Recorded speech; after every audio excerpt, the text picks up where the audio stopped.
Hello, everybody, and welcome back to Check-In by TMR. Los Cabos is booming. According to the Los Cabos Tourism Board, 2022 was the best year ever for the destination. Even with rates increasing, Los Cabos was up 20% in arrivals over 2019, a historic marker for one of Mexico's iconic destinations. Over the last year, Los Cabos was able to bring in repeat guests, something it has historically done very well, while also attracting a new population of younger, more affluent consumers who are flocking to Los Cabos, not just for its luxury offerings, but for its wellness and adventure sides too. My guest for this episode of Check-In is Rodrigo Esponda, the managing director of the Los Cabos Tourism Board. I wanted to have Rodrigo on as a guest to see what he had to say about that growth that Los Cabos is experiencing, about the North American consumer. I wanted to talk to him about why the destination is trending. And lastly, I wanted to ask him about something that I think is going to be the next big crisis, the next big topic of conversation for travel, and that's sustainability. Sustainability is going to be the biggest challenge for the travel industry over the next half century or so. And I don't think it's going to be particularly close. I don't think it's an issue that's going to sweep the travel industry away overnight like COVID did, but it is one that is going to impact the way travel grows, the way suppliers operate, and the way consumers think about their behavior away from home. So ending the year with this conversation with Rodrigo hopefully gives all stakeholders listening something to think about when determining what your 2023 goals are going to be. It's a light conversation, but in it, Rodrigo talks about the leaps that Los Cabos has made when it comes to maintaining a healthy ecosystem and environment, while also continuing to grow tourism to record numbers in 2022. He talks in particular about the balance between public and private sectors, which I think is going to be the cause of the biggest friction when it comes to the travel industry's sustainable future. I really enjoyed the conversation. I hope you do too. So let's check in with Rodrigo.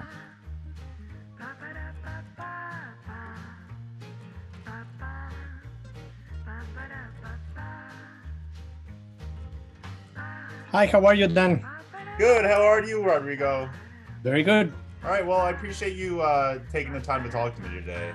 Thank you. Thank you very much. Are you based in Los Cabos? Yes, I am based in Los Cabos. And I assume that's where you are right now. You're at your office. Yes, exactly. But I'm my home. How is the weather? How is the weather there right now? Very nice. It's a very nice weather. Well, I have some questions I want to talk a little bit about. I know the destination's had some incredible tourism numbers this year. Yeah, so I want to talk a little bit about that and a little bit about sustainability when it comes to the destination too, because I know that's important for your team and for travelers and travel advisors as well. But I just wanted to sort of start off with just asking, I mean, what's sort of the demand for travel from Los Cabos now heading into 2023? How has the destination sort of experienced tourism throughout the extension of 22? Well, we are closing the 2022 with record numbers, 20% growth versus last year and versus 2019. So it's going to be the best year in history in the destination. So in history, we've definitely have had very good years, but never consistently we've been growing 20% with 50% more average daily rate. So it's not just the volume, but the spending in general on the tour. So it's a remarkable situation that the destination is being now. We really never thought that we would be closing 2022 with 20% increase in the visitors and 50% more the average daily rate. And with the spending in the services, so 85% of the tourists that come get out at least one night outside where they are staying to try one of the restaurants. Okay. So that is also meaning that they are in touch with the local community. So it's definitely a very good opportunity as the way that we see it. For 2023, the numbers are very good, still very solid.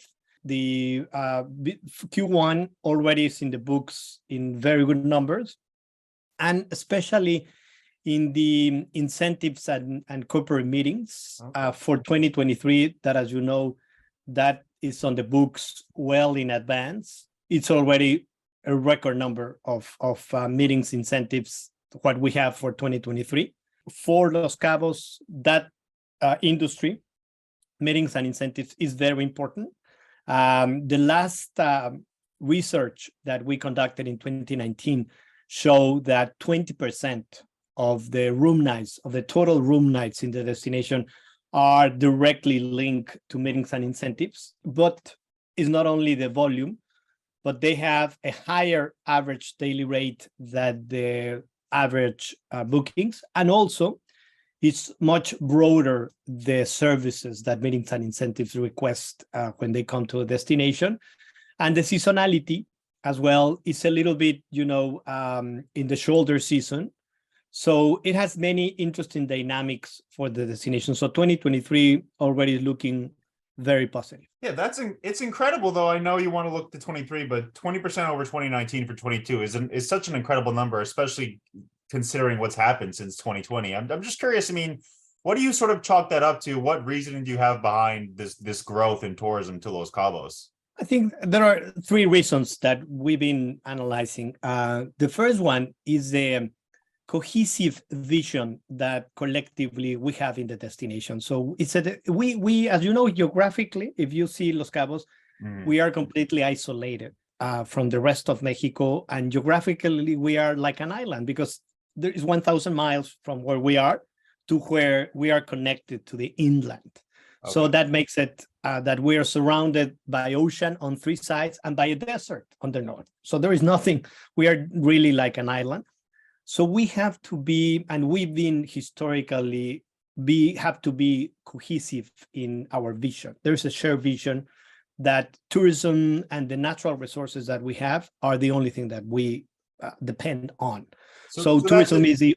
That's a shared vision from I assume from your team, but also from your partners in destination, the hotels, the DMCs, exactly. Things like that. Okay. Exactly, from everyone, because we are isolated. So then it doesn't matter if it's your particular interest. We have to first have the collective vision of the destination in order to move forward. So that has forces. So let's say that that's in the culture of the place. That's something that is in our DNA, the collective vision that we have. The second one is that we were able to put together a model where we offer to the travelers the best destination in terms of safety, with the very comprehensive protocols along all the supply chain. So there was no asymmetry between a restaurant or a DMC or the airport or the hotel. So the travelers were able to perceive that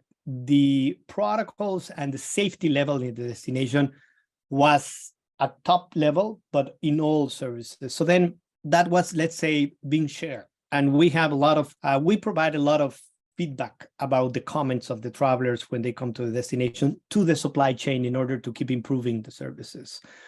So then that helped us to keep improving the level of service. And it was positioned as a very safe destination with all the elements, the natural elements that we have, because it's a destination that is isolated, that we don't have any high-rise buildings, a lot of open spaces, no rain. So then people could be outside 350 days of a day. So all that provided a very comprehensive way to do services. And then the final one is that the level of service that we have always provided is bit at the top. It doesn't matter if you are in the 3-star hotels or the 6-star hotels. It's the level of service is super personal and focused. So that these three elements, I think, have contribute significantly to have an edge on what Los Cabos has been doing versus other options where people can travel. Okay. And I'm curious, I mean, the boom you saw in 2022, did you see any trends amongst where your guests are coming from geographically? Like, is a lot of North American guests like from the West Coast, or is that sort of spread out now too? Because I know COVID sort of changed everything for a lot of destinations, and it does seem like these sun destinations, particularly Los Cabos, are sort of opened up to more consumers than ever now. Well, we definitely see it's more North America or North American focus. However, we see big changes some changes that we are truly surprised. I'll mention three. One, that is the biggest change, is the age. The age bracket, 75% of the travelers that have come to the destination in 2022 have 45 or less. Oh my God. So they are super young, and that has never happened, especially with the high ADR that we have. So that is definitely something that surprised us. However, it's a very good opportunity because we are getting to the second point. Before, we had 60% of our travelers were repeat travelers. Now it flipped. 60% of the travelers are new travelers to the destination. So they are coming new travelers, younger, and from new origin markets, because we were before, the third one, we were very focused on the West Coast and Texas. California used to be 40% of our origin market in a year, and then Texas was 16. So among the two, we had 56% of the origin travelers versus 2022. Texas decreased to 32%, and California decreased to 32%, and Texas to 11%. So it makes it much more broader towards the East Coast of the United States. New York is almost 5% of the origin market, and then Florida, because Florida is all the way to the East Coast. Yeah. And it's a let's say a sun destination or a warm destination. Yeah. So those things that we and of course 20% of the total volume of travelers have been from very fragmented states all over the United States, from Idaho, Wyoming, many small states that before we didn't have it as an origin. So it brought new travelers, younger travelers, and from new origin markets. Yeah, that's interesting. I pretty recently I spoke to someone at Rose was Las Ventanas in Los Cabos, and they mentioned too that they're seeing a younger guest, and that sort of jumped out to me because that is just so beneficial for these tourism organizations to start generating tourism from younger generations. But I'm curious. I mean, why do you think the younger guest is more attractive to Los Cabos now? Was it a conscious plan from you and your team to sort of market and draw in younger generations of travelers?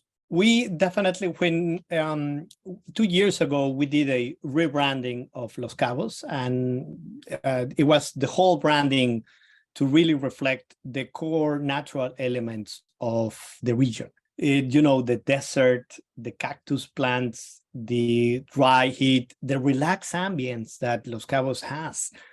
Because even though that you can go to the one and only, the Rosewood, the Four Seasons, Ritz-Carlton, all those super top hotels, the ambience is very relaxed. It's not an ambience that you have to be very stuffy in how to do things, or it's a fake type of luxury. It's a true luxury that we are making sure that you are identified by the values of the region, that is relaxed, natural element. So we did a profound research on what the region was and why people had been coming, and we asked people, for example, that they've been coming for 30 years, okay, from all different income and age, and that's what they were saying. It's like, I like to come because I can be myself.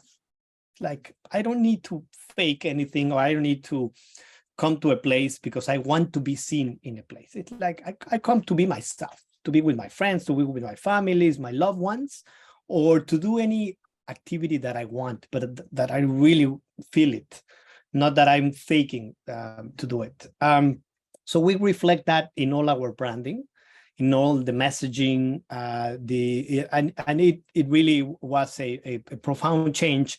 And I think it resonated, and the overall circumstances of the changes had been playing in our favor, because then people have been really aligned to those values into what we want to communicate. Yeah, that, and I know you mentioned wellness too, and wellness seems to be a growing market. Not for that, just that age demographic, for almost every age demographic. It seems people want to be able to travel and continue to live healthy lifestyles when they're on the road. But Los Cabos seems like the perfect destination to have a wellness experience too. Exactly. And because wellness, it's a core element that you need to be physically well, mentally well, spiritually well, but you need not, it's not just about yourself, but about the destination or the place that you go. So you need to feel aligned, that the community has this positive vibe that can really be giving you the elements that you're looking, that you walk in the desert, that you see the sun, that you see the mountains, that you really reflect on. And when you speak with the local has to be aligned to what you have. Because if you come and you are having a very good wellness experience, but you interact with the community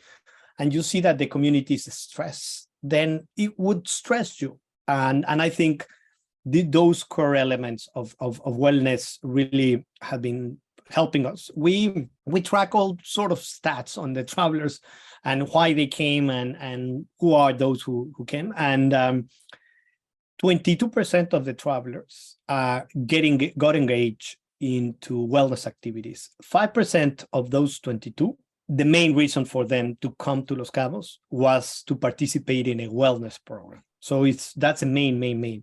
But the remaining 17% is that they interacted as a secondary activity. So they came, the main reason to come could have been fishing or golfing or a conference, but they got or participated in a wellness experience. And by our surprise as well, the highest daily spending per traveler were those who interacted in a wellness program as part of their trip, higher even than sport fishing. That traditionally, historically, the travelers that have been coming to Los Cabos for sport fishing had been the highest spending per capita in the destination because of the services that they need to request when they go to sport fishing, to charter a boat, the equipment, and so on. But those who got into wellness activities as a secondary activity spend more than them. And that also surprises us. But I think goes to all what we've been discussing. So it's a place that really provides the natural elements, the service that you need, and the values that you're looking to engage into a wellness activity. When you talk about wellness activities, is it just the traditional sort of definition of it? Is it it's not just the spas and the massage? No, it's super broad. It's super. Okay. It's super broad. It could be medical, it could be a yoga retreat, it could be a sports activity that you are coming to do some type of yoga or fitness classes. Okay. There are very interesting personalities in the destination that have been focused on the fitness type of activities, or fitness internally with nutrition, spiritually connection. So in the area, there are a lot of things that people are aligning to it. And also we have a very large expat community in the destination. So people that see Los Cabos as their home or second home, and the reason for them to come also is connected to the wellness activity, because then they retreat from where they live or where they work, and they definitely can keep working, but they can keep working in a much more relaxed way, doing some activity, physical activity, sport fishing, golfing, surfing, snorkeling, scuba diving, walking in the desert, having a nutritious food in the organic farms.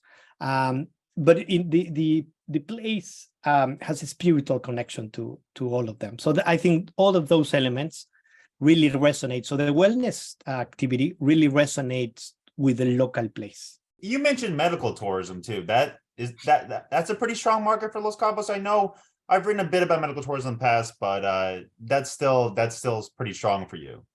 It's a strong, but the interesting on the medical tourism is that it's medical tourism more on the vitamins and regeneration type of medical tourism, not so much on the actual surgeries. Of course, there are very good options to do those kind of let's say traditional medical tourism, but it was getting much more stronger into the regeneration type of medical tourism, because people come And to be honest, if you are looking to have a traditional medical treatment, there will be many other options around the world. But probably this regeneration type of medical tourism, it's could be only from what we do in Los Cabos. And I also know, along with wellness, sustainability has been a buzzword for the whole industry.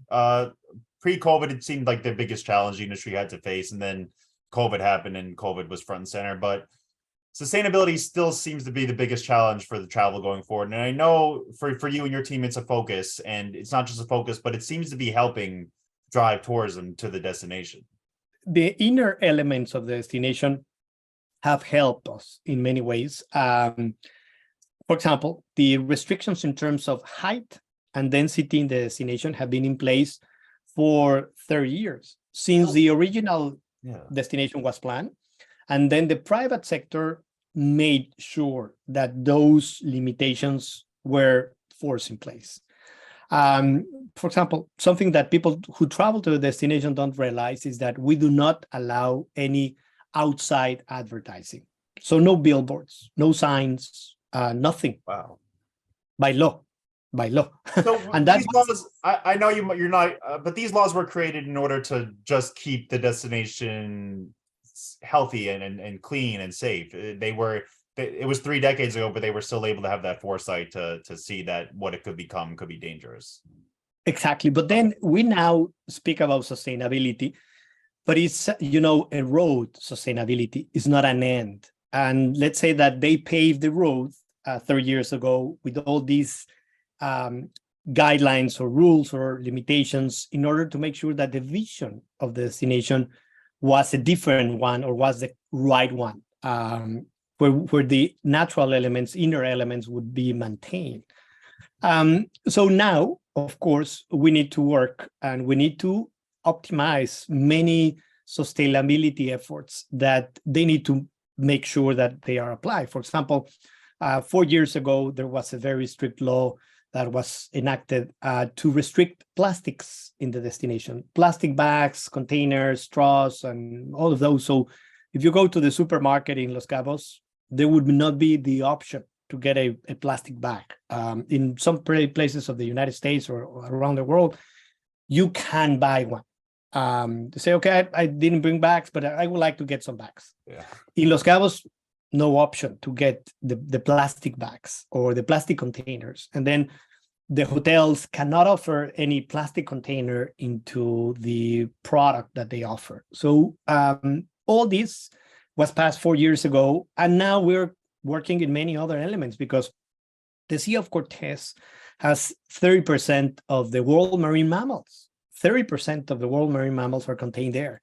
So it sounds very easy, but it implies a big responsibility to make sure that we preserve and regenerate the area and the region. And tourism can have a positive effect in these regeneration and sustainability efforts. So let's see that it's a road that we keep getting through the sustainability and that we're working in many ends because it's not easy. And as you mentioned, it's going to be the biggest challenge. I think hopefully I might not be right, but I think that in the next years, nothing that we have seen before is going to really help us to understand what is coming in the following years, because the human impact is really strong in nature, in the natural elements, and the desire for people to travel would be, I think, in the upcoming years, stronger than ever, something that we have not seen. So then there has to be a way to make sure that the carrying capacity in the places, in the natural places, is controlled. Because, it's a big responsibility and tourism has to have a positive impact.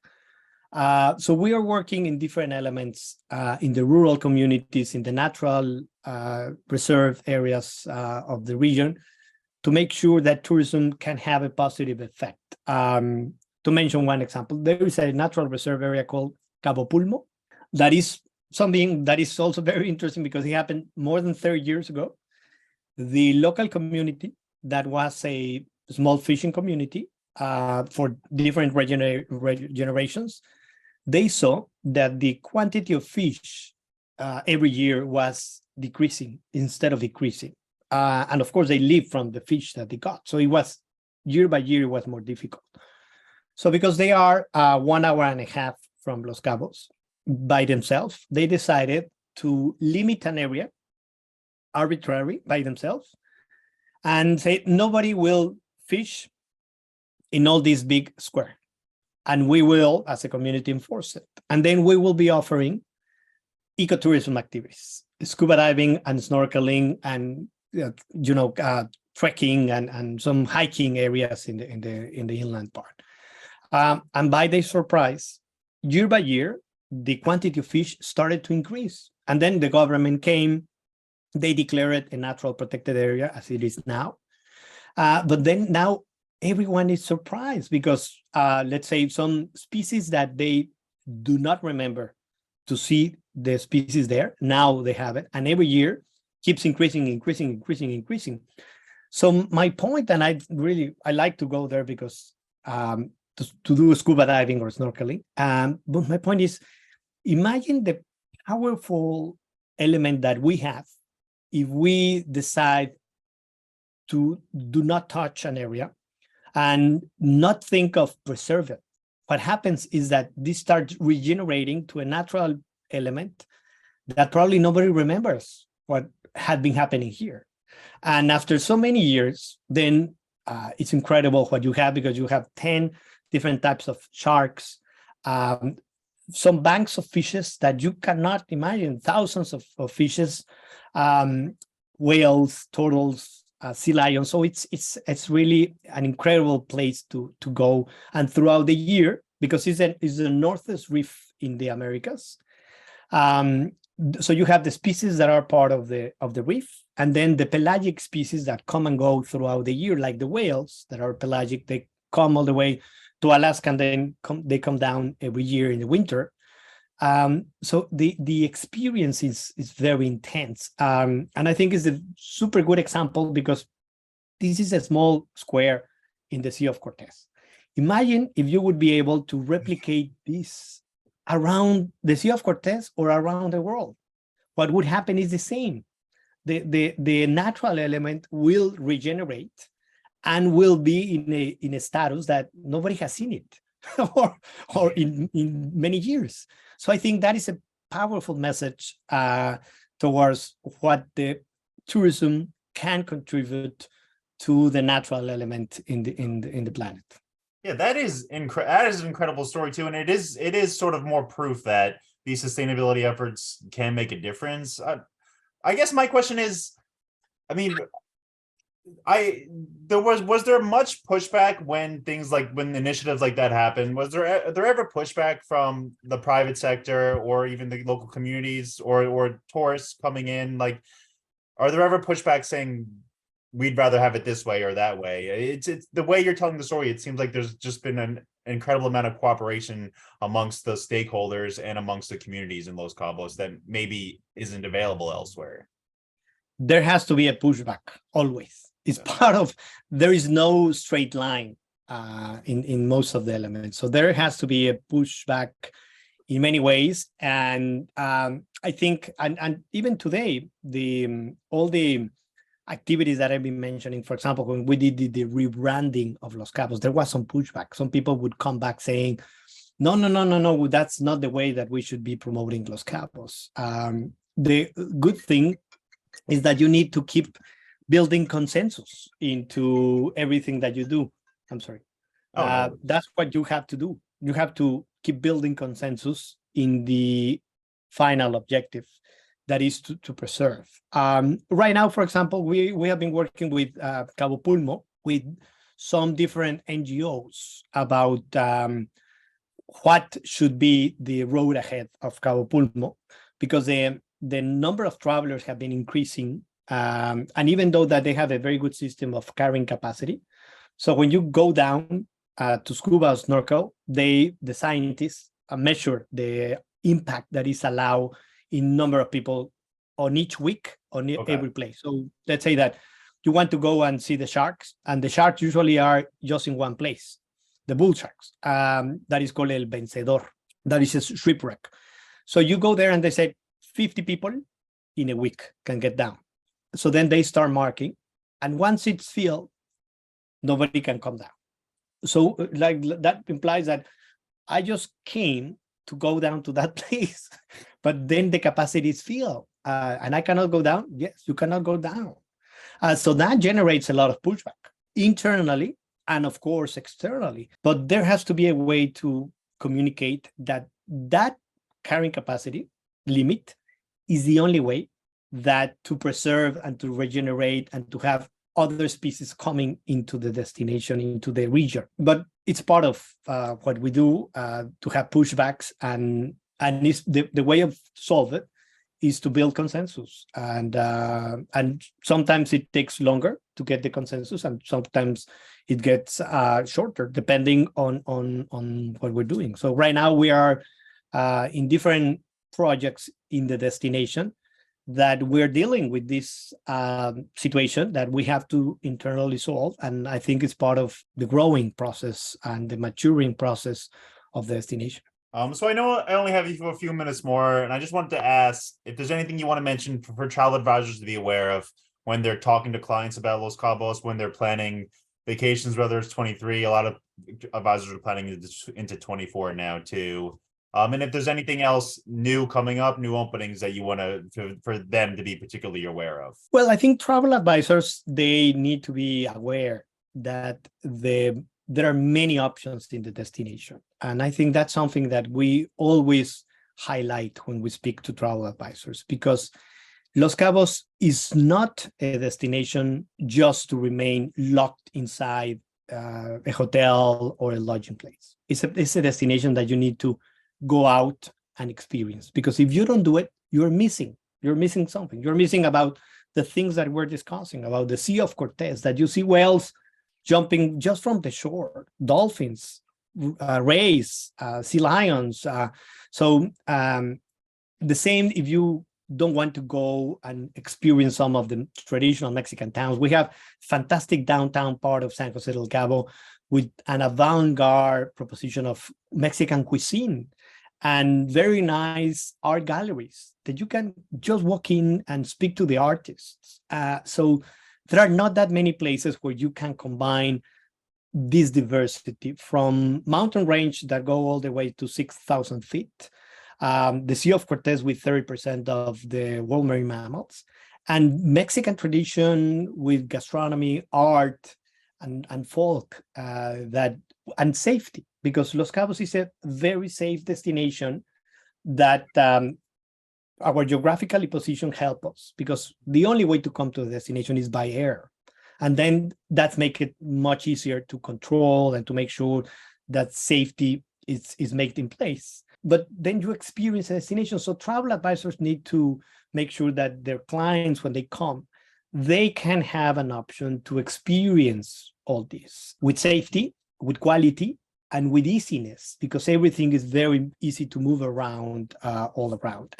In our website, Visit Los Cabos, we have an industry section for travel advisors with a lot of resources for them to get information about it. For example, we have a weddings guide, a luxury guide, a golf guide, and all these guides, we have 8 guides. They have all the technical elements of the golf courses. If somebody wants to play golf, the travel advisor will be able to get in touch directly with the golf course, book it, and get a commission. The same with if they want to charter a boat and do some sailing experience, they would be able to contact that directly and give it more value to their clients. And I think that is going to be moving forward, providing the travel advisors an edge versus what the internet and what the direct customers can do it. Those elements, we have all those resources available for travel advisors on visitloscabos.travel. That I think is something that they need to embark doing it. Among new openings coming to a destination, we have the best hospitality, the best hotels in Latin America are located in Los Cabos. Not that we say it, all international rankings say it, but there are more coming. We have 18,000 rooms.